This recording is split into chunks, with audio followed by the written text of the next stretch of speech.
Bienvenue sur la deuxième édition de, c'est quoi le titre encore là?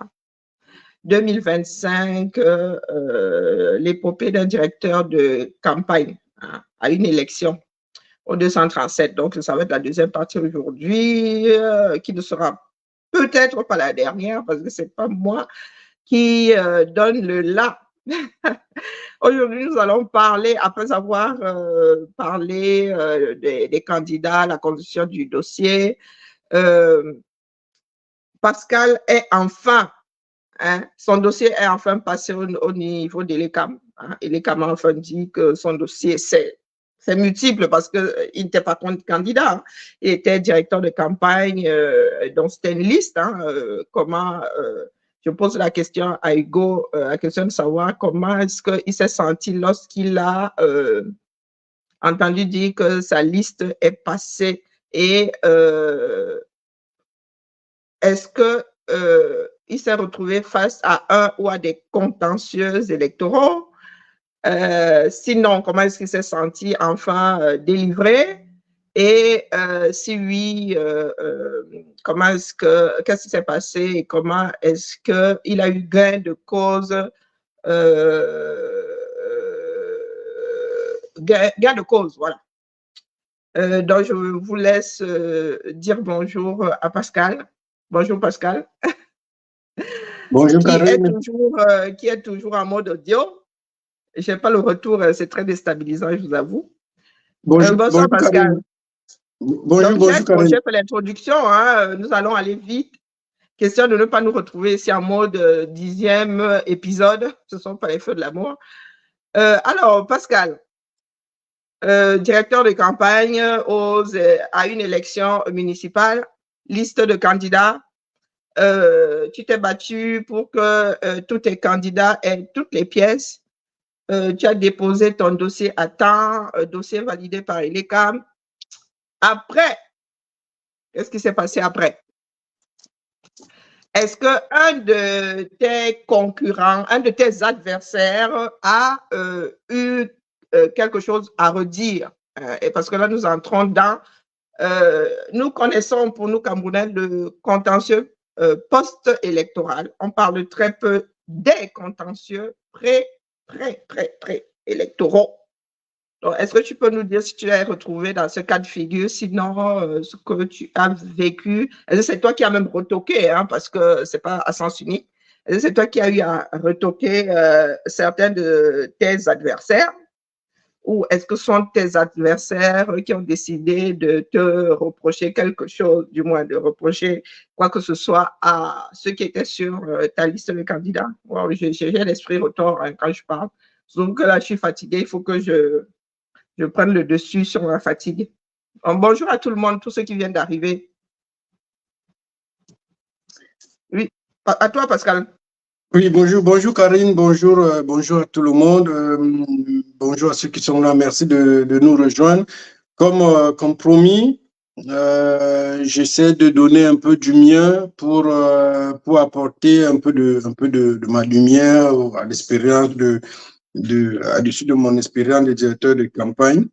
Pour que finalement chacun d'entre nous sache exactement de quoi il retourne et surtout on s'appuie toujours sur le code électoral qui pour moi, je l'ai dit la dernière fois et je le maintiens, n'est pas l'outil adéquat pour aujourd'hui nous permettre d'avoir des élections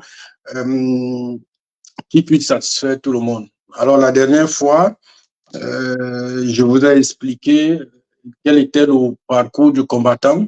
C'était vraiment le cas parce qu'il est parsemé d'embûches pour pouvoir arriver à être candidat à une élection, surtout par exemple à l'élection municipale. Le but était aussi de dire, peut-être essayer d'expliquer ou chercher à comprendre pourquoi est-ce que des inscriptions ne motivent pas, ne mobilisent pas autant de monde que cela devrait. Et moi, je commençais à me demander si la source même de motivation n'était pas due au fait que, bien, on va s'inscrire, mais pour aller voter qui? Puisque mon candidat, je ne suis pas sûr que mon candidat finira par franchir tous les obstacles. Alors, on ne reviendra pas sur des obstacles en question. On va continuer, Karine, avec ta permission. Et comme tu l'as si bien schématisé, moi, j'avais eu cette chance-là de finalement pouvoir déposer à temps la liste, la candidature de la liste dont j'étais directeur de campagne.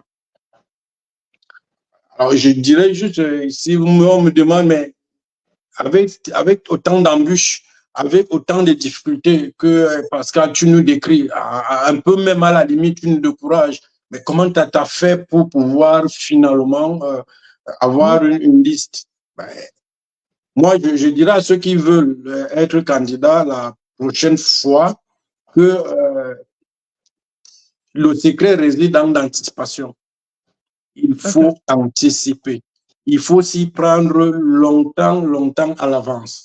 Il faut commencer lorsque tout le monde n'est pas encore au courant de votre ambition. Moi, je vous dis par exemple au niveau de l'une des pièces les plus compliquées qui est l'attestation de domicile. Moi, j'avais commencé à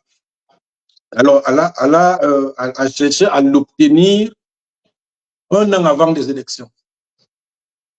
Sachant que c'est une pièce qui a une validité de 3 mois.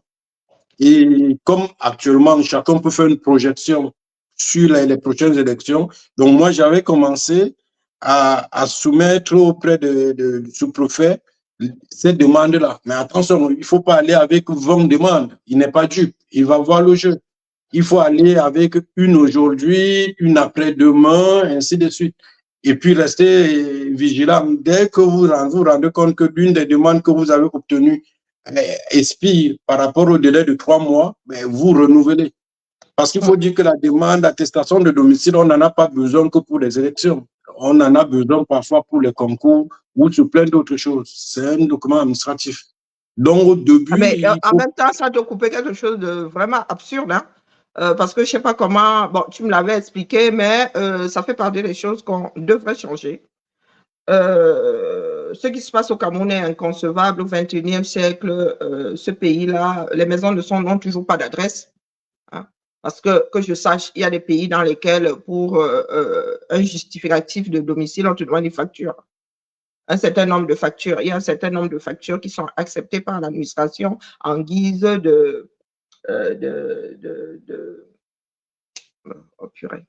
d'attestation de domicile. Donc, dans le cas du Cameroun, franchement, c'est quelque chose qui dépasse mon entendement. Je te laisse continuer. Voilà, mais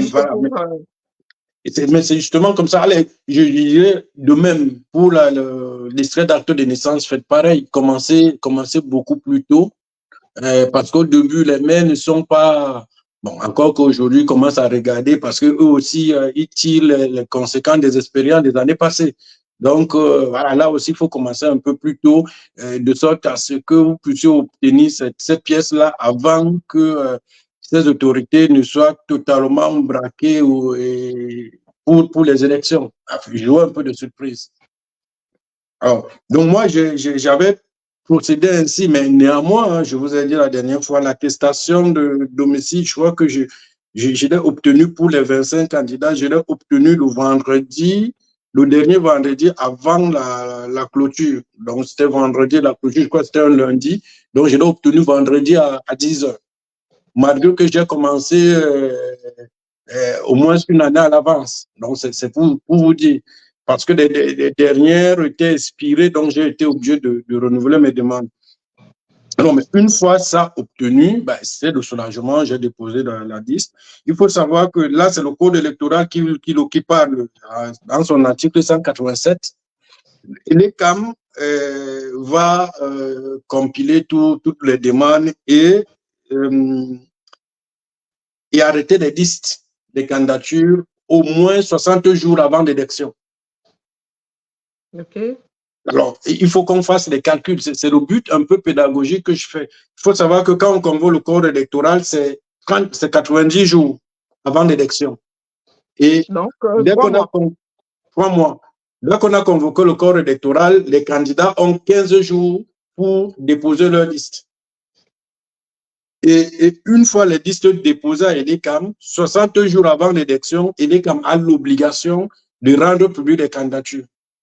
Donc, 15 jours pour les candidats, 15 Voilà. jours pour pour ELECAM. Voilà, pour ELECAM. Et 2 mois pour la campagne. Voilà, mais 2 mois pour la campagne, mais on n'y est pas encore. La campagne fait 2 semaines. On n'est pas encore à la campagne. Pardon? On n'est pas encore à la campagne.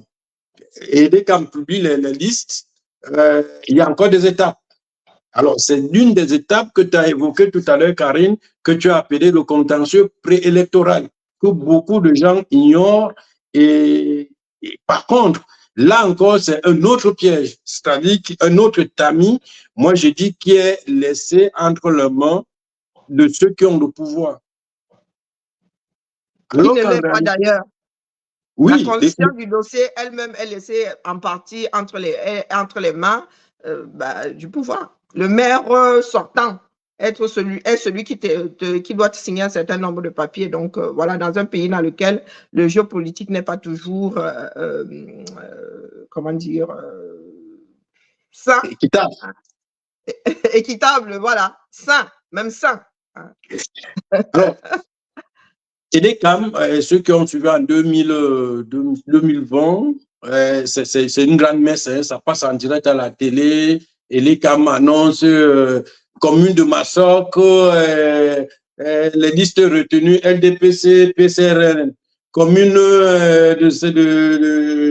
ainsi de suite. Donc, ELECAM annonce pour chaque commune les listes de candidats des partis politiques retenus. Ça, c'est le travail que ELECAM fait. Quand ELECAM a fini de le faire, il faut savoir que ce n'est pas fini.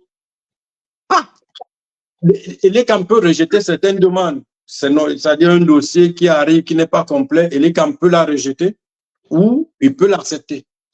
Il faut donc savoir que le Code électoral, dans son article 189, je pense, nous précise que la décision d'acceptation ou de rejet d'une liste de candidature peut faire l'objet d'un recours devant la juridiction administrative compétente. Et on m'a dit qui est aujourd'hui, c'est le tribunal administratif du chef-lieu de région. Okay. Qui peut contester cette décision de l'ECAM?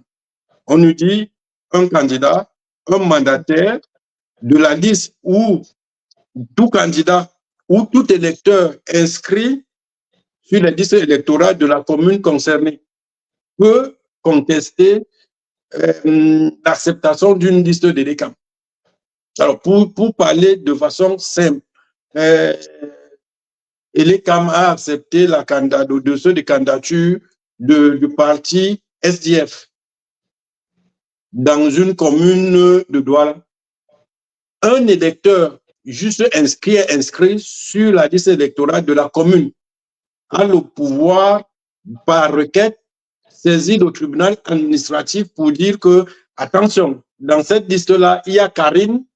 Je pense qu'elle n'a pas tous les droits pour être candidate. Le législateur quand le législateur, enfin, ceux qui ont conçu le code électoral, je pense que dans leur esprit, procédaient de bonne foi. Parce que si vous avez bien suivi le processus, on se rend bien compte que l'ECAM n'a pas le temps matériel de vérifier toutes les pièces.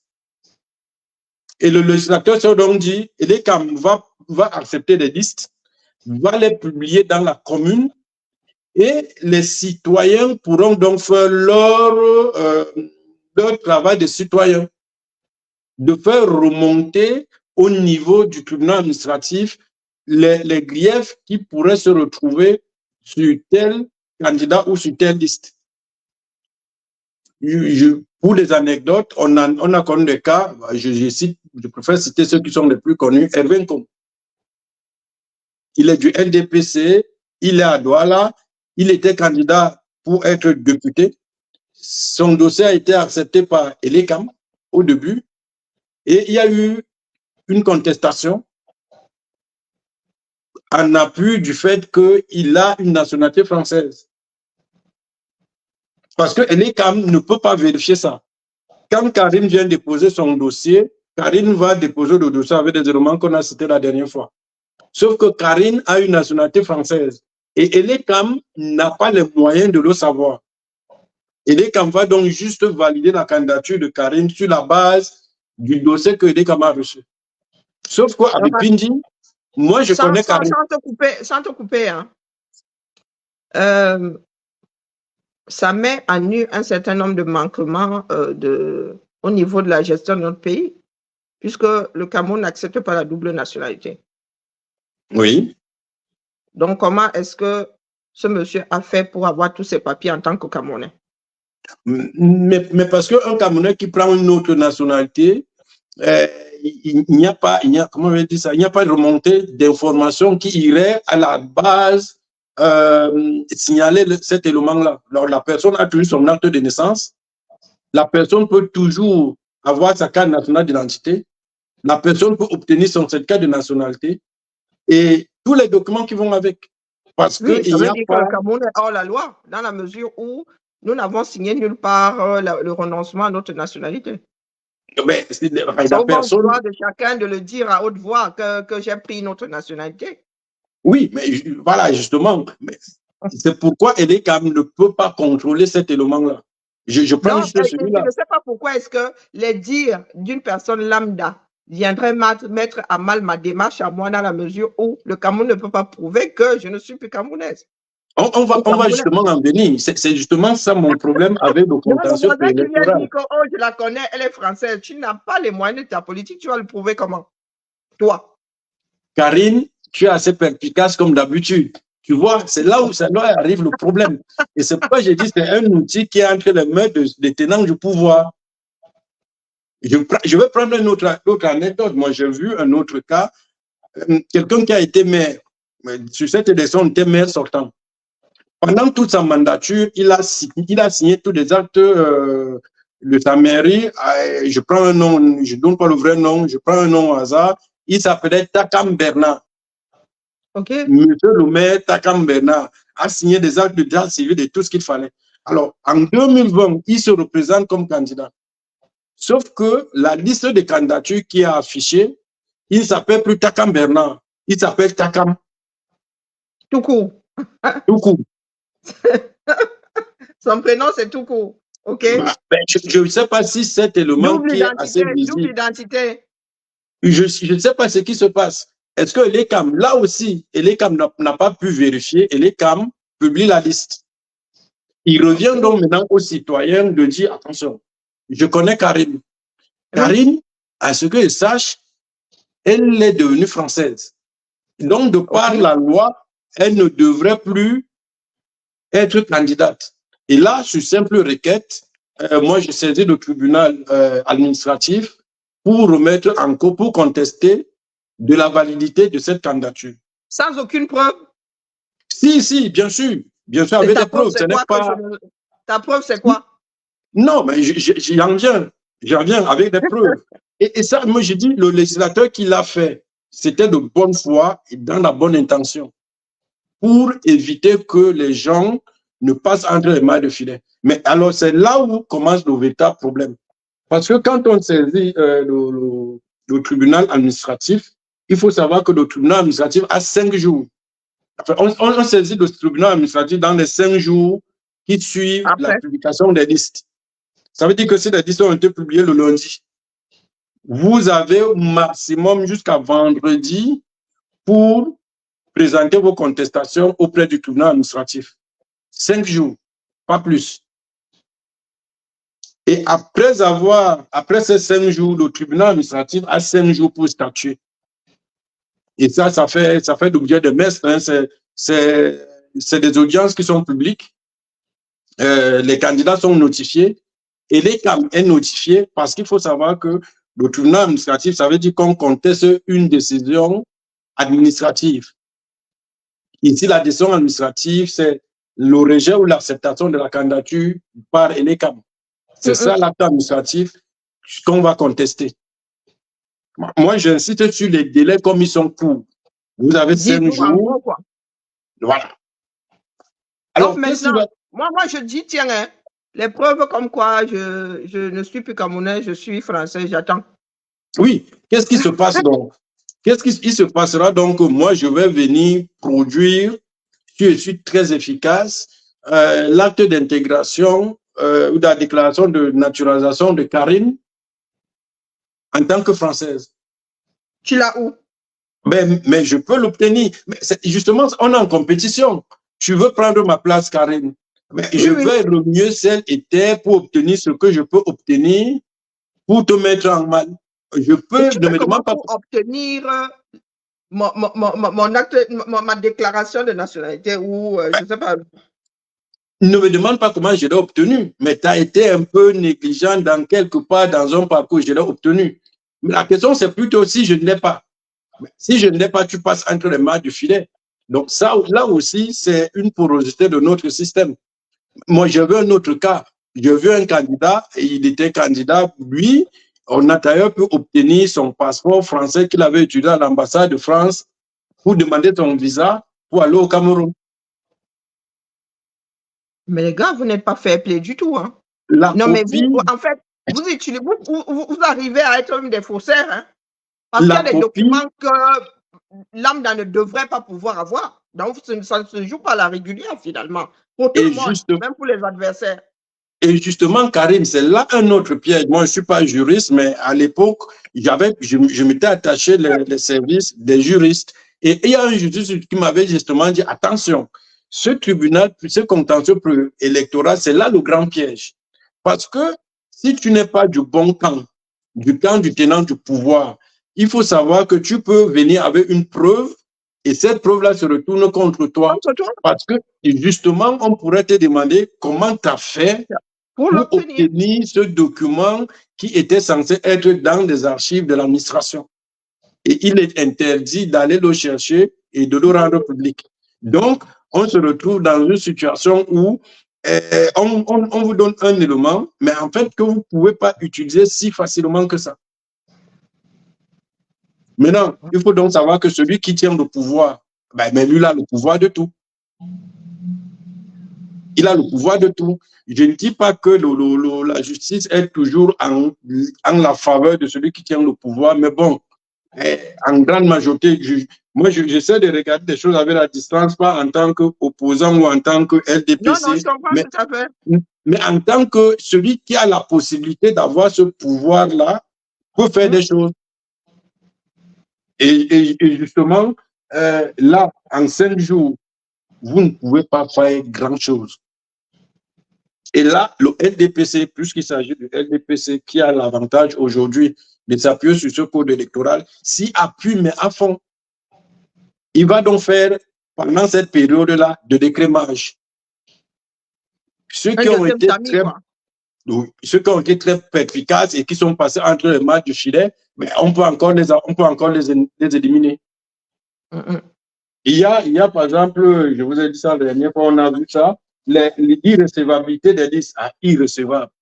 Alors, la liste on nous a dit irrecevable. Non, alors on nous a dit... question. Si on retoque une personne, s'entraîne toute la liste ou c'est juste la personne qui est éliminée avec la possibilité de la remplacer?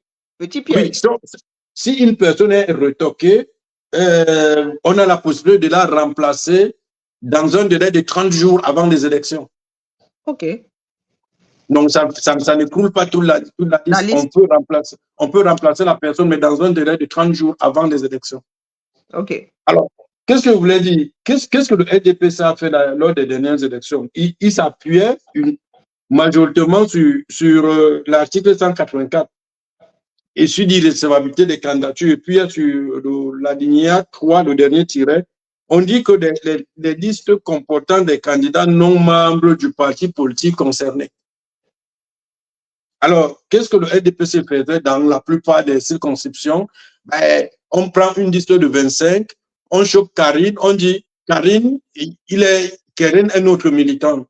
Et puis, en appui de ça, on présente une photo de Karine. Un jour, elle était dans une maison de parti ou bien dans un meeting du LDPC. Voilà, Karine est notre militante. Elle ne peut pas être candidate dans la liste adverse. Sans aucune carte de militant, rien que via une photo. Deux fois, le journal du LDPC, comment on appelle le progrès, pouvait être utilisé. C'est une pièce officielle. Mais c'était, j'ai vu dans des procès. Peut-être que j'adore assister à des meetings. Oui, mais Peut-être que j'étais accompagné mon ancien gars. Ça peut jouer contre. Et je ne fais pas de la caricature. Hein. Je dis, la dernière fois, quelqu'un nous a dit c'était des cas d'école, tout ça pour ça. Non, je fais pas la caricature. Il faut faire attention à l'endroit où on met ses pieds, alors si il faut rentrer en politique. Oui, je dis ce que moi j'ai vécu. Par contre, la vérité, c'est que cet alinéa-là a fait l'objet d'une jurisprudence surabondante. Et les juristes savent ce que c'est qu'une jurisprudence. Et elle a été créée d'ailleurs par, comment on appelle le président du Conseil constitutionnel, c'est ça, à Tangana. Irrecevable. Oui. Clément Tangana, irrecevable. Donc, là, Tangana. C'est lui qui interprète cette disposition pour la première fois en disant que là, c'est l'UNDP, je pense, de mémoire, qui avait attaqué le LDPC. Et il a donné tort à l'UNDP en expliquant que les partis politiques sont comme des associations, on peut y rentrer et sortir quand on veut. Donc, on ne saurait retoquer la candidature de quelqu'un sous prétexte qu'il était... Ponctuellement, je peux avoir été sympathisant, je peux même avoir été membre. Et puis le parti. On adhère à des partis et on en parle. Sauf que en 2020, vous retrouvez dans un tribunal qui, malgré qu'il y ait une jurisprudence surabondante, va rendre une décision contraire à la jurisprudence. Et il y a beaucoup de candidatures qui ont été retoquées sur cette base. T'as beau évoquer que non, j'ai une jurisprudence que voici, on ne peut pas rendre une décision contraire au même fait, alors que cette décision avait déjà été rendue par une instance supérieure de juridiction. Mais de toutes les façons, la décision est rendue. Et on nous dit dans le code électoral, dans l'article 190, il y a 2, je crois, que la décision à la juridiction administrative compétente est immédiatement notifiée au Conseil électoral et donc l'ECAM pour exécution. Alors, c'est là où ça va vite. Ça veut dire que lorsque le tribunal administratif a rendu sa décision, elle est immédiatement rendue exécutoire. Ça ferme pratiquement la porte à toute possibilité d'appel. Connaissez-vous beaucoup de décisions judiciaires qui ne laissent pas une porte ouverte à l'appel? C'est donc comme ça, moi j'ai vu, j'ai dit encore ce que j'ai vu. Alors, j'ai vu une maire sortante, parce que ça ne joue pas que contre l'opposition. Même dans le LDPC, les gens utilisent ces mêmes éléments. Alors, j'ai vu une maire sortante dans sa mairie. Elle était plus en hauteur de sainteté avec ses adjoints qui ont décidé de faire une liste sans elle. Okay. Et un de ses adjoints, parmi les candidats qu'il a enrôlés dans sa liste de candidature, a signé de sa propre main, cet adjoint-là, l'extrait d'acte de naissance d'un candidat qui n'était pas né dans la commune. Pardon. Pour qu'on se comprenne bien, allez, quelqu'un est né à Manjo, mais il va être candidat à Pouma. L'adjoint au maire de Pouma lui signe l'extrait d'acte de naissance comme s'il était né à Pouma.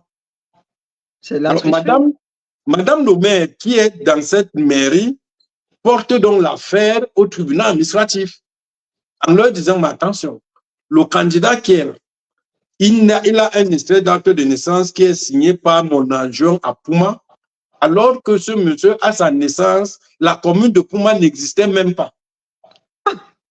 Pardon, c'est pas drôle. Et qu'est-ce que le président du tribunal lui a dit? Je ne suis pas habilité à connaître ce litige. Votre requête est recevable dans le fond, sur la forme, parce que déposée dans des délais, déposée par personne compétente, parce que vous êtes inscrit sur la liste électorale, patati, donc sur la forme, c'est recevable. Mais dans le fond, je rejette votre requête parce que... Voilà. Moi j'ai demandé ce jour, je leur ai demandé, mais attendez, Ça veut dire, non, il faut d'abord qu'elle aille au tribunal civil d'instance, faire condamner cet acte-là avant de revenir au tribunal administratif. Alors, pour faire ce tour-là, vous aurez eu 2 mandats qui seront passés. Ah ouais, vous avez 10 jours devant vous. Non, mais le président, lui, il vous dit carrément que lui n'est pas habilité à connaître ce genre de litige. C'est-à-dire, ce n'est pas de son ressort d'aller regarder si l'acte de naissance qui soutient la candidature est irrégulier ou pas. Et pour ma part, c'est des choses dans ce code électoral qu'on devrait réaménager.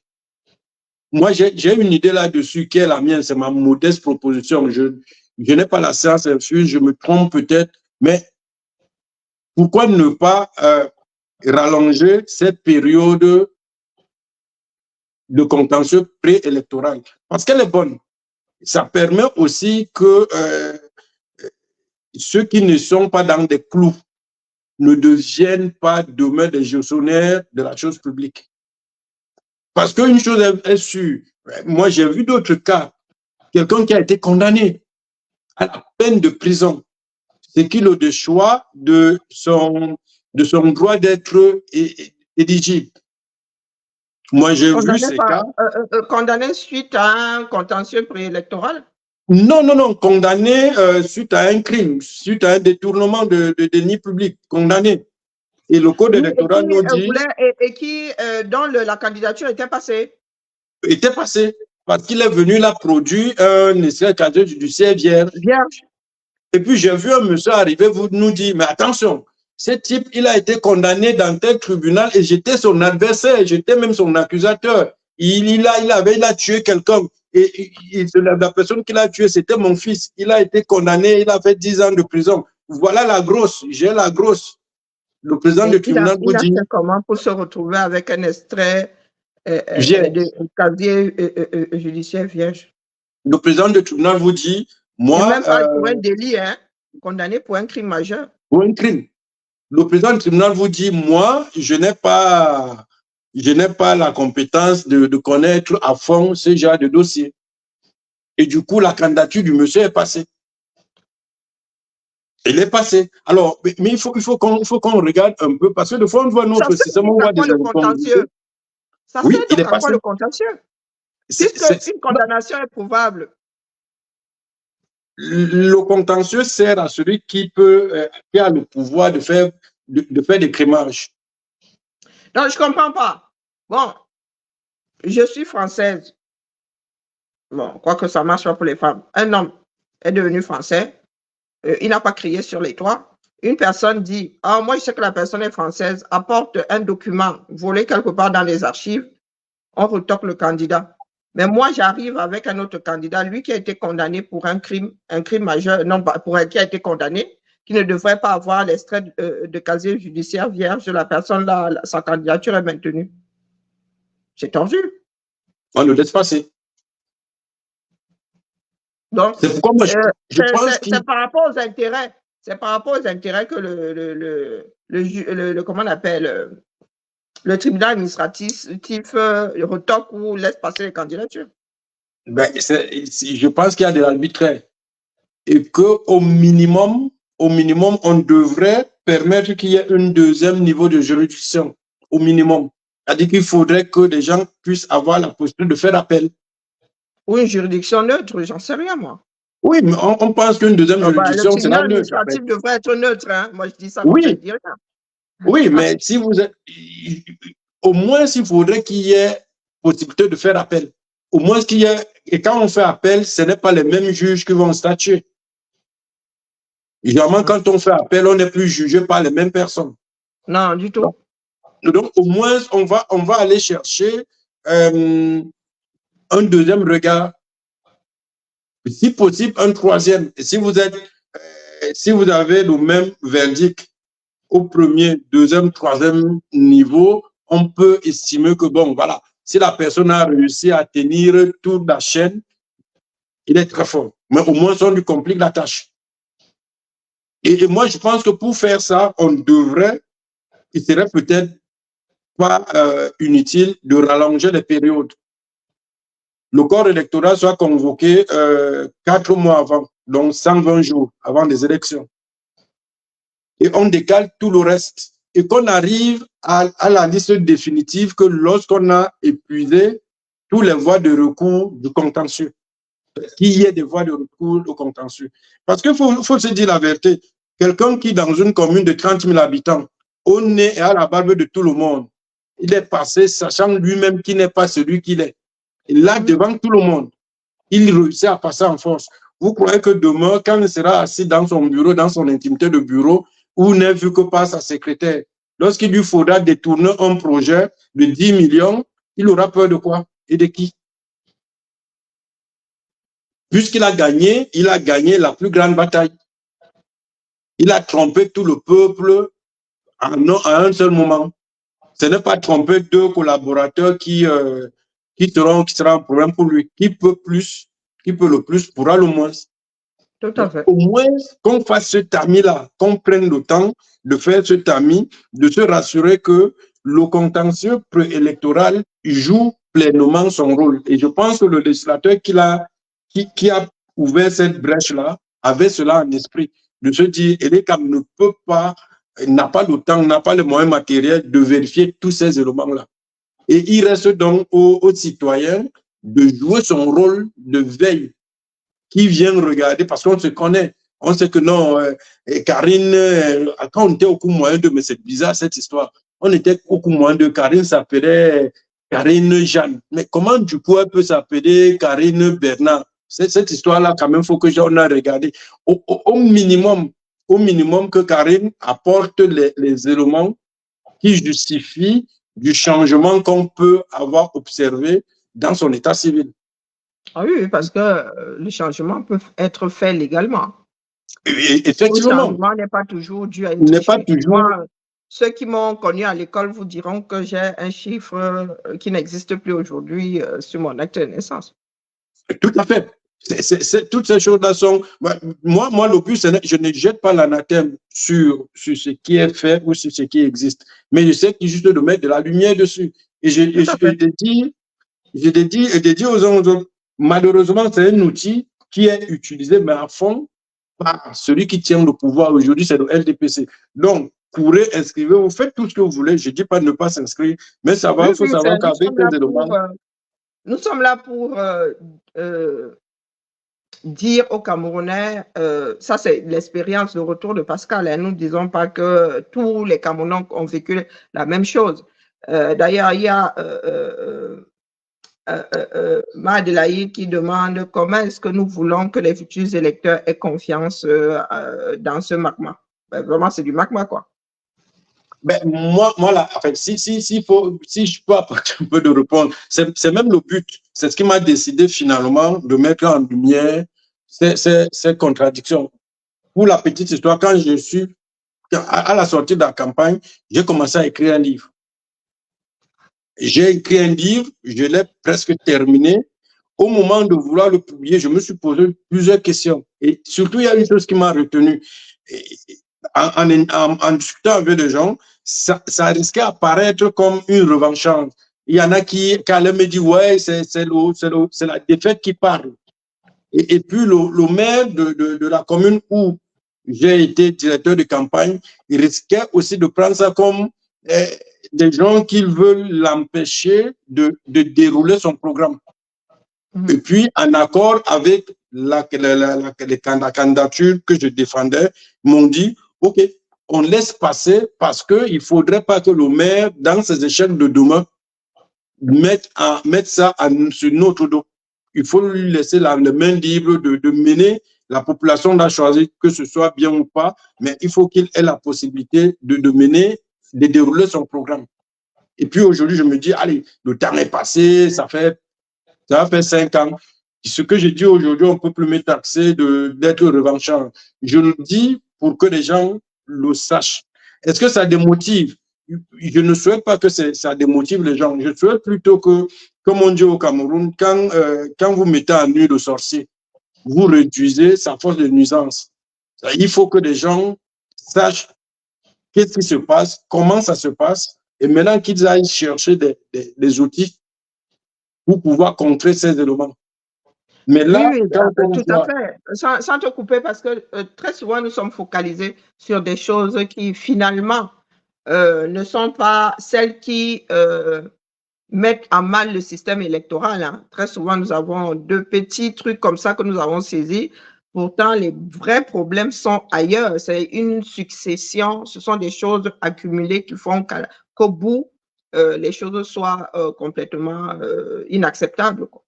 Donc, c'est le rôle, c'est notre rôle ici, hein, de donner des éléments à chacun, à tout Camerounais s'intéressant à la démarche. Les Camerounais devraient se rendre compte que là où nous regardons ne se trouve pas toujours le plus grand problème. Ça pourrait être un autre problème ailleurs où justement l'accumulation de tous ces faits-là qui font à l'arrivée que les choses ne soient pas équitables. Moi, à la vérité, si je suis RDPC, avec ce code électoral, avec le peu qu'on est en train de regarder, je ferai comme ils ont fait par le passé. C'est-à-dire, je décide qui peut être candidat où et comment. Tu choisis tes adversaires. Je choisis mes adversaires parce qu'il me faudrait quand même laisser... Des adversaires, le code électoral actuel permet à ceux qui sont en place de se tailler des adversaires sur mesure. Mais puisque si je vous accuse sur la base de ce code électoral d'avoir dans vos rangs 3-4 candidats qui ne sont pas de votre parti politique, vous avez quoi pour vous défendre? Je vais obtenir une décision du tribunal administratif et immédiatement elle est exécutoire. Vous voulez faire appel, il n'y a pas de souci. Vous irez faire appel à Yaoundé. Mais entre-temps, les élections auront eu lieu. Cabral Luby se trouve dans la même situation aujourd'hui. Hein. Le PCN dit qu'il n'a jamais eu de carte d'adhérent. Il n'a jamais été adhéré au PCRN. Bon, pourtant, il a été candidat PCRN aux dernières législatives et il les a remportés. Oui. Donc, comment a-t-il fait pour être candidat d'un parti politique? Donc, il n'est pas adhérent. C'est la limite de l'interprétation. Et moi, je dis, à partir du moment où un texte devient ambigu, il n'est pas inutile de le clarifier. Donc, ne contient pas les candidats n'étant pas membres de son parti politique, on pourrait mettre un crayon dessus, tout simplement. Et maintenant, si on parle de, si je peux répondre pour Cabral, par exemple, moi j'ai vu, je crois que Cabral, le PCR a eu à peu près, si je m'abuse, pas moins de 5 listes qui ont été retoquées. Sur la base n'a pas de candidats qui sont dans cette liste n'appartiennent pas au PCRN. Il y a eu au moins 5 qui ont été retoqués. Sauf que Cabral est passé entre les gouttes. Par rapport à la position du PCRN aujourd'hui, Cabral a réussi à passer entre les gouttes. Non, mais je dis toujours, le LDPC va se choisir des adversaires. Bah, puisque je parle de Cabral, je peux parler de Camto. Il était l'adversaire taillé sur mesure. Non, mais là, le sélectionneur a foiré dans la mesure où Cabral a remporté là-bas. Non, si Camto avait voulu être candidat à la députation, je parie que Camto, sa candidature aurait été validée. Et possible même que Camto aurait été élu député. J'ai dit la dernière fois, moi, j'ai observé la stratégie du LDPC. Tous les leaders qu'on aura, tous ceux qui auront eu la force de devenir leader, on les laissera passer. Mais tout autour, on va les élaguer. Et on va retrouver des leaders qui sont isolés. Oui, pour qu'ils ne s'étendent pas, pour qu'ils ne fassent pas ombrage. Et comme très souvent, c'est parfois la faiblesse humaine, très souvent le leader qui se retrouve, il a 10 listes. Sa liste à lui n'est pas retoquée. On retoque les 9 autres listes.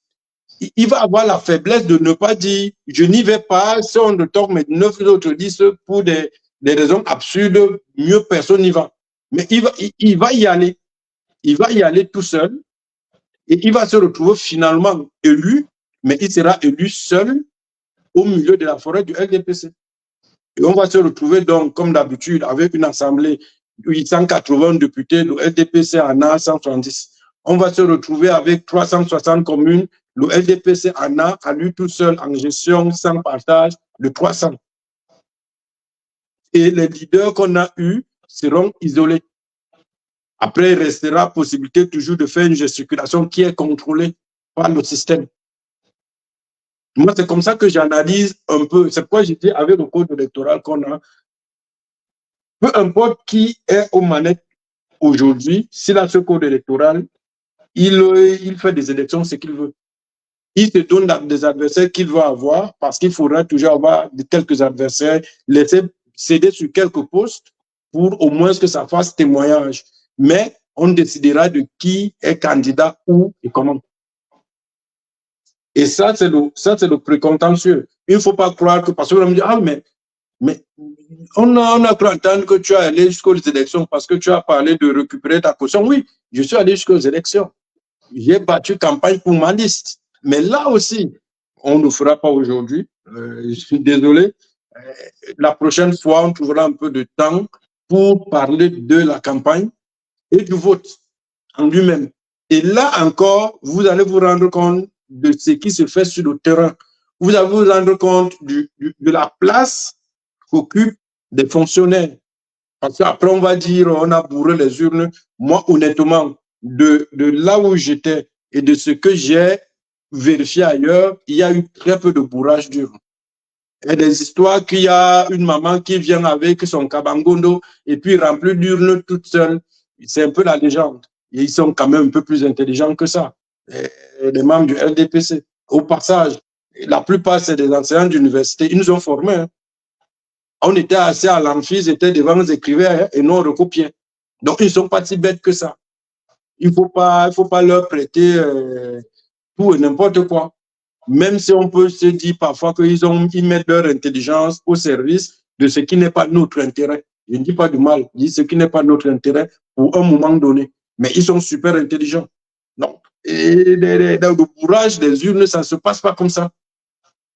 Ça se prépare longtemps à l'avance. On va voir comment est-ce que les Camerounais eux-mêmes, les Camerounais, qui courent aujourd'hui en train de s'inscrire à gauche et à droite. Moi, j'ai fait inscrire les électeurs qui m'ont hué au résultat des élections.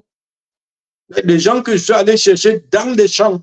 J'ai fait des cartes d'identité pour eux. Ben, je me console en disant que je n'avais pas la liste que je défendais n'avait pas le meilleur projet. Donc, sportivement et en bon démocrate, j'accepte ma défaite et j'assume ma responsabilité en tant que directeur de campagne. Peut-être que le projet qu'on proposait n'était pas aussi attrayant que celui de l'adversaire. Mais je donne juste cette image pour vous dire, les gens qui ont dit allons nous inscrire, moi je suis allé chercher des gens dans des champs qui n'avaient pas de carte d'identité. J'ai financé pour leur rétablir des cartes d'identité. Et le jour des élections, certaines de ces personnes m'ont hué. Oh, t'as perdu! Oh, t'as perdu! Moi, j'en ai vu qui, parce qu'on leur donnait un morceau de savon, mais votaient l'adversaire. J'en ai vu pour 250 ou 500 francs et ramenaient le bulletin, mon bulletin, pour aller présenter là où il fallait présenter pour donner la caution que j'ai bien votée. J'ai vu le rôle des fonctionnaires qui partaient de la ville, qui revenaient au village pour demander à leur famille de se voter d'une certaine façon, ou plutôt d'une façon très certaine. On va regarder cette étape, on va regarder ça aussi pour se dire, oui, on est peut-être tous chacun le problème. Oui, le problème n'est pas forcément là où on croit qu'il est. Le problème je suis de cet avis-là que chacun d'entre nous est un tout petit peu responsable de la façon dont les choses se passent au Cameroun. Voilà, chacun doit prendre ses responsabilités. Ce ne sont pas des Martiens, comme j'aime à le dire. Ce ne sont pas des Nigériens qui viennent s'asseoir au Cameroun lors des élections. Ce sont bien des Camerounais qui prennent un certain nombre de décisions pas toujours favorables à la cité. Voilà. Donc voilà, okay. J'ai fait l'effort pour qu'on ne dépasse pas 1 heure Ah ouais, aujourd'hui. nickel, aujourd'hui 50 minutes, là nous en sommes à 50, c'est nickel. C'est pas plus mal d'ailleurs, comme ça, ça fait des paragraphes que nous allons pouvoir rééditer sans rajout de quelques sujets d'autres que celui énoncé, à savoir le contentieux, les contentieux pré-électoraux. Voilà, voilà. Je te remercie, Pascal, sera peut-être ce week-end. Là, j'ai des fatigues, hein, je suis vraiment en crise, donc la famille, même là, j'ai dû prendre beaucoup sur moi parce que j'ai planté Pascal le week-end dernier. Donc là, j'espère que d'ici ce week-end, étant donné que nous sommes un tout petit peu en congé, je me serai assez requinqué pour lancer un direct ce week-end. D'ailleurs, je vais peut-être m'abstenir de faire un direct le matin si jamais toi, tu es disponible pour un l'après-midi. Donc, je te remercie. Sûrement que tous qui nous écoutent là te remercient aussi. Merci pour tes éclaircies. Je répète ici que nous n'avons pas la prétention de vous dégoûter ou quoi que ce soit. D'ailleurs, l'antenne pourra être ouverte après que Pascal ait tout abordé afin que ceux qui ont d'autres expériences puissent aussi venir en parler. Voilà. Pascal n'a pas sillonné tout le Cameroun, ne sait pas tout ce qui s'est passé pendant les élections. C'est son expérience à lui. Merci à toi, Pascal, et à très, très, très bientôt. Merci, merci à tout le monde. J'espère que pour que j'apporte un peu d'éclairage, d'éclaircissement à ce tumulte et que ça peut servir à chacun, à nous tous pour un Cameroun meilleur, surtout. Merci. À très bientôt. À très bientôt. Ciao, ciao. Coupé.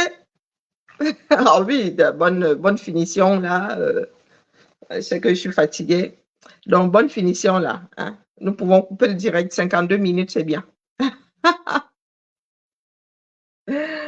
Coupé, coupé.